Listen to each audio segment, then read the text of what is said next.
Live long and prosper, Brixx fans, because we're back with another Versus series, and this time a special Versus series. Because we are going to compare two Star Trek sets. Exactly. You have the... I have the Runabout. Okay. And you have the... U.S.S. Excelsior in small. Why did you pick the small one? Because I wanted to show our fans and our viewers we have the small one, but back here, one of our display models in our shelf is the big one, and that's why you can't take a big set and I take a small set, so now I've got a mid-sized set and you've got a big set. Yeah, but we got a lot of sets. Why did you pick this one? Oh, you want to know why the Excelsior? Yes. Because it looks fantastic. I really like it. Now, again, for the people who haven't been watching our Star Trek videos, I've still not seen the films or series. God, what are you doing here? or anything. So, but that gives me a perspective to choose the sets that I think look coolest. That's definitely true. And now, stop. Now, let me say, I chose the set because it looked cool, but with even doing so, I chose the fastest ship of the fleet. Why?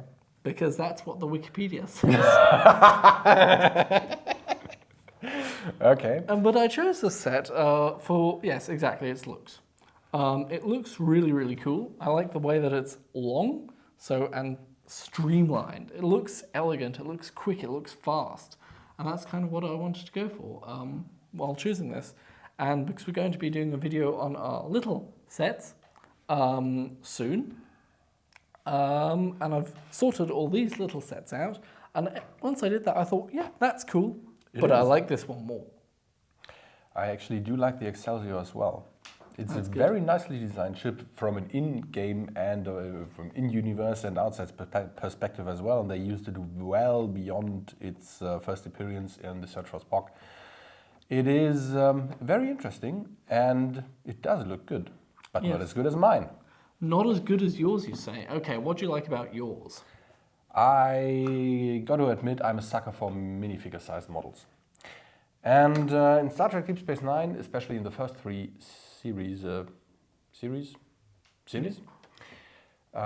these ships were the mainstay for the crew to do so when they had to do something outside of the space station.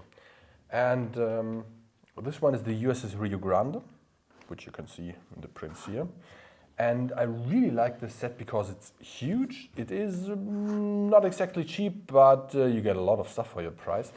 And it is really, really detailed. I mean, you got the auxiliary, it's either torpedo launcher or a sensor package or whatever the writers needed for this for the episode, which you can also detach to get the more classic look. And if you take off these two thingies here, you can actually take off the entire top of the ship to have a look inside.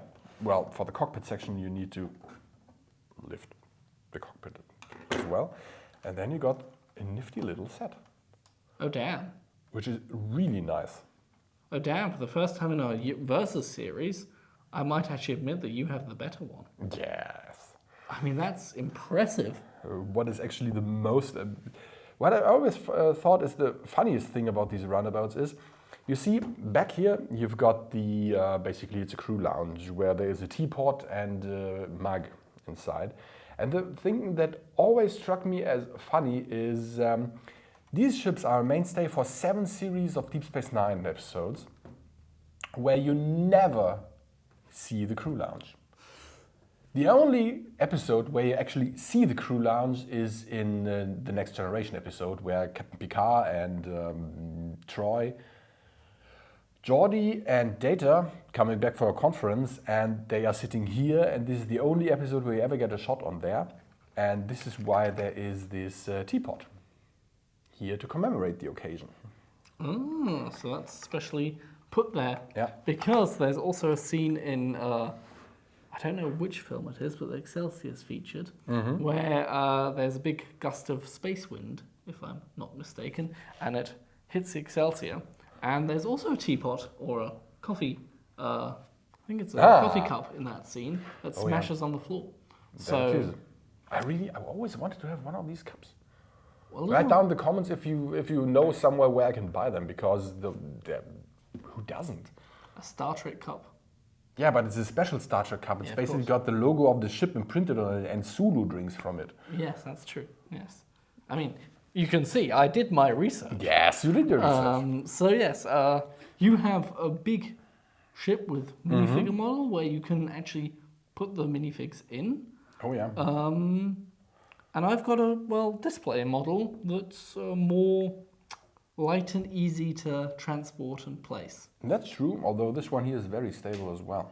Yeah, I mean, this one is a tad unstable because it's only on this one, but it holds very well, I think. And let's face it, you're not going to be moving this around a lot. So if it stays there, it's good. Also, like the printed pieces on here with the name of the ship. I shall show the detail camera. Looks very, very cool. And on the side, more printed pieces. I'm very partial to the golden stand as well. Yeah. I do like that as well. So, let's face it, I've got a display model, you've got a...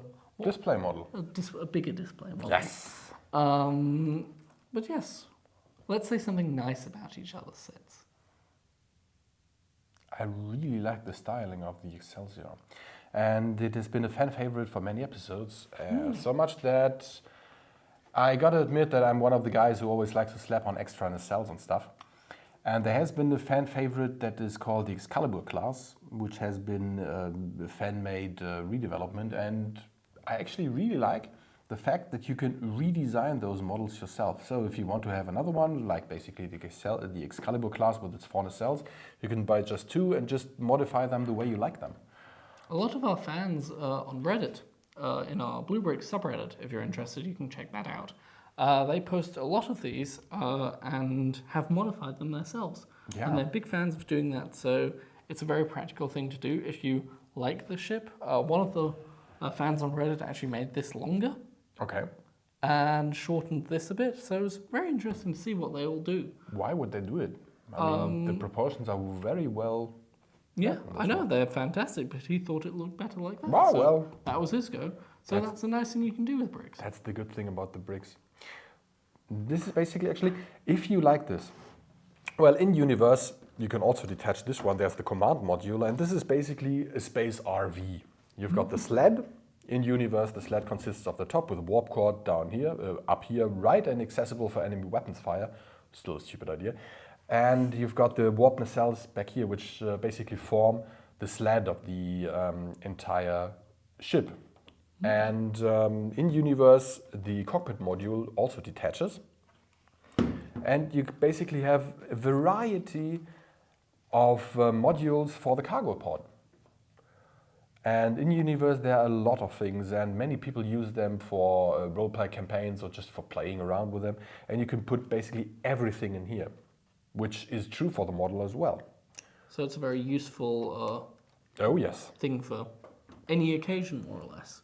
exactly. This is a useful thing if you want to go fast somewhere.